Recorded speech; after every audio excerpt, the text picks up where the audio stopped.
Have been for many years.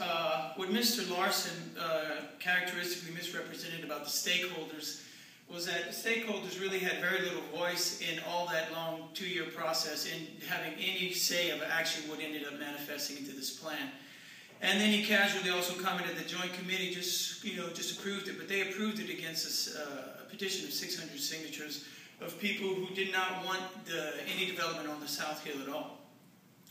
It needs to be understood right now that some of the grounds alteration plans, as I like to call them, are radical. They threaten to destroy, not improve the South Hill. There is something going on here that should not be. It is wrong and it is destructive to the natural environment of the Springs. The master plan, for all its flaws, is not without wisdom. For in the language of the master plan, there's this well thought out statement meant to protect the Springs from the very development we are seeing proposed here now. The language in the master plan about the south side is very clear and unmistakable. It says, quote, "The huge pecans on the south lawn towering over the lush lawn is one of the most inviting vistas of Barton Springs. Because the south lawn is such a beloved feature, care should be taken to avoid temptation to either reimagine it or to use it to solve functional problems, in parentheses, handicapped accessibility or maintenance truck accessibility come to mind, close parentheses. It is a tree-covered lawn today. It should be a tree-covered lawn going forward. It should not be a tree-covered lawn with access ways cutting through it." This is the language of the master plan itself. Yet the current grounds alteration plans are asking you to allow them to do this very thing. Does anybody see a red flag? What I got here is, I'm asking you to please not allow the South Hill to be forever changed. Not only would that irreversibly damage the natural environment immediately, but it would serve as a dangerous and destructive precedent as the master plan moves forward into the future. I see my 2 minutes, Brian.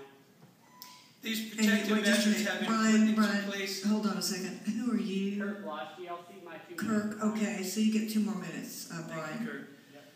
These protective measures have been put into place for a reason, to protect our environment in times exactly like this.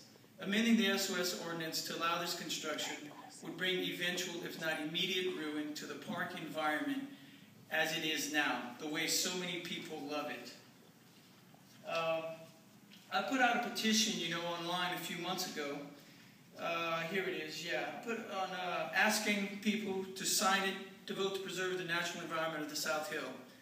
I have over 1,200 signatures, 1,279 as I left the house, of people who, just like me, just like a lot of us, 400 of whom took the time to actually read the comments. I emailed all this information to y'all today.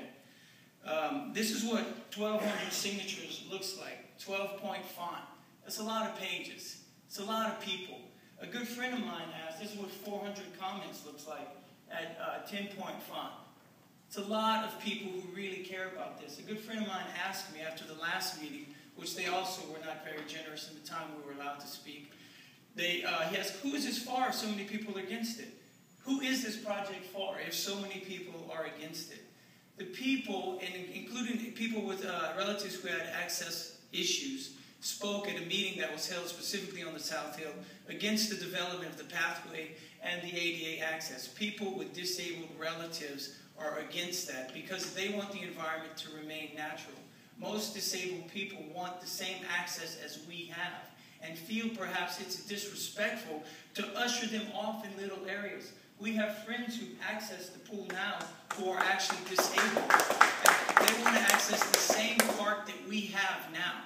A lot of these comments, if you read them, will really, really touch your heart. Because even me, as someone who is deeply affected by the Springs, and I have a passion for the Springs, was blown away by what all these people had to say. It would really do you some good to check it out. Thank you for your time. Thank you.